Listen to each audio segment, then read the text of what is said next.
السلام عليكم ورحمة الله وبركاته كسر وهذا سومالي توتوريالز maanta waxaan idin haynaa farsamooyin cajiib ah oo ku saabsan WhatsApp-ka oo laga yaabo inaad aadan aqoonin ama horey u isticmaalin subscribe sar channel-keena si aad u hesho xogo badan iyo aqoon dheeri ah oo ku saabsan computer science-ka iyo mobile applications furo gambalaalka si aad u socoto fiidiyodeena cusub koobaad waxay kuu fududeynaysaa inaad iska xirto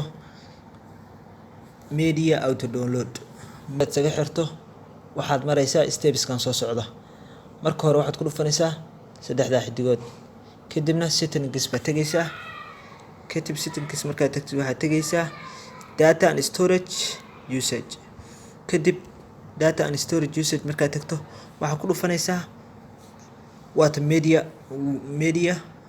media auto download halka ku taala kadib waxaad sameynaysaa kuwan mid soo furaysaa when you are using mobile data markaad mobile data isticmaalayso ma photo wiska kusoo dega mise video wiska haddaad saa ka dhigto mid walba oo kusoo degaya si aad isaga xirto marka aan midna u ogolaanin ka qaad tiktok ka qaad marka tiktok ka qaado wax walba adiga oo inaa soo dejisid maahane kuma soo degayaan video wiska marka aad isticmaalaysid wifi marka isticmaalaysid intaan ba hadana hadii highlight ku saaran yahay iska qaad si aysan ayagu iskood isaga soo degin tan ayadu inta badan ma basaarnaba laakiin labada ugu muhiimsan hadii aad labadaas saaran yihiin si toos ah sawir markii lagu soo diro mobilka si toos ah u soo dejinay marka si aad uga hortagto in khad badan ka data badan ka isticmaasho in ay mobilku ka buuxsamo wax laga yaabaa in groupyo badan ku jirto si marka inaad iska xirto waa muhiim farsamada labaad aan rabay inaan tuso waa ogtahay inaad iska yareyn karto isticmaalka datadaada marka aad qof wacdo WhatsApp-ku wuxuu leeyahay meel laga yareeyo datada isticmaalkeeda adigoo call ku jira kadib meesha ka dilayd baan tusay insha Allah saddexda dhibcood ba ku dhufanaysaa saddexda dhibcood marka ku dhuftay settings ba ku dhufanaysaa setting marka tagtid data and storage usage ba tagaysaa data and storage usage marka tagtid waxa ku dhufanaysaa low data usage waa kaasa taas hadda active ka dhigno wuxuu naga yareynayaa datada aan isticmaalayna markaan qof la hadlayno call kula hadlayno haddaan tiktok ka qaadnana ma yareynayo waxba naga ma yareynayo marka mar walba haddaad u baahan tahay datadaad iska yareyn kartaa halkaas aad tiktok saaraysaa xirfadda saddexaad oo aan rabay inaan idin tuso waxay noqonaysaa inaad backup garaysato xogtaada maalin walba ama ad WhatsApp si automatically ugu xirto inuu ku backup gareeyo xogtaada maalin walba marka sida taa u sameyn lahayd baan ku tusi doonaa insha Allah ila soo marka waxa ku dhufanaysaa saddexda dhibcood marka ku dhufato settings ba tagaysaa setting marka tagtid waxa ku dhufanaysaa chats marka ku dhufatid halkaan timaado horta maalin walba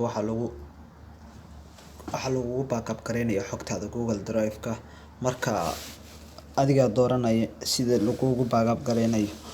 waxaad dhigi kartaa haba ii backup gareyn ba dhigi kartaa when I tap backup markaan backup kaliya anigu dhaho backup lagu baad ka dhigan kartaa daily ba ka dhigan kartaa weekly ba ka dhigan kartaa monthly ba ka dhigan kartaa marka waxaan kugu la talin lahaa si aan xogtaada marnaba kaaga lumin aan daily saarato daily marka saarato maalin walba ka saacadaas aad backup gareysa saacadeeda kale ku backup gareynaya hadda internet kuugu xiran yahay telefoonka farsamada afraad waxay noqonaysaa inaad dadka kale ka qariso inaad online tahay waxa laga yaabaa markaad WhatsApp ku jirto inaad aragto qof asoo kula hadlaya uusan online ku dhahayn baa jira markaas waa la iska xiri karaa sidaad isaga xiri lahayd baan rabaa inaan ku tuso marka hore waxa ku dhufanaysaa saddexda dhibcood marka ku dhufto settings ba tagaysaa settings marka tagtid waxa ku dhufanaysaa account marka tagtid privacy baa ku dhufanaysaa privacy marka tagto waa kan yaa arki kara last scene-kaaga waxa arki kara everyone hadda dhahayd qofka haduu numberkaaga xataa iska WhatsApp-ka geliyo inta badan wuxuu arkayaa online inaad tahay inaad online ahayn my contacts hadda dhahayd dadka adiga ku save garaysan ba arki kara inaad online tahay inaad online ahayn nobody hadda dhahdidna waxa ma arki karaba inaad hadda ka baxday, inaad daqiiqad ka hor ka baxday, inaad khadka hadda ku jirtid, qofna ma arki karo, inaa online tahayna ma arki karo, inaa hadda ka baxday xilligaad internetka ugu dambeysana ma arki karo. Marka shanaad wuxuu noqonayaa inaad xadido cidda kugu soo dari karta group. waxaad aragtaa mararka qaarkood inaad groupyo badan qof walba kugu soo dari karo, qofkii nambarkaaga iyo qof kastoo nambarkaaga hayo inuu group kugu soo dari karaad aragtaa, laakiin waad xadidi kartaa. haddaba si aad u xadidi lahayd cidda whatsapp kugu soo daraysa ayaan ku tusaya. marka ila soco. marka hore waxaad tegaysaa saddexda dhibcood markaad tagtid settings baad tegaysaa. settingka markaad tagtid account baad tegaysaa. account markaad tagtid privacy baad tegaysaa. privacy markaad tagtid waxaa ku dhufanaysaa groups markaad tagtid halkan waxaa uu kugu tusaya yaa kugu soo dari kara group waxaa kugu soo dari kara haddaad dhahdid everyone, haddaad ka dhigtid qof kasta oo nambarkaaga haya baa group kugu soo dari kara. laakiin haddaan ka dhigo my contacts, qofka aniga ii save garaysan unbaa igu soo dari kara group. my contacts except markaa ku dhufatid qof kasta oo inta qofkaad rabtid baad ka reebi kartaa, ama labaad ka reebi kartaa, ama saddex baad ka reebi kartaa, ama all waaba ka wada reebi kartaaba. marka ogow group adminka aan ogowadin inuu kugu soo diro group, waxa uu awood u leeyahay inuu kugu soo invite gareeyo groupkaas. kaba soo qaadba qof aan nambarkayga haynin baa igu soo damcay inuu igu soo diro group.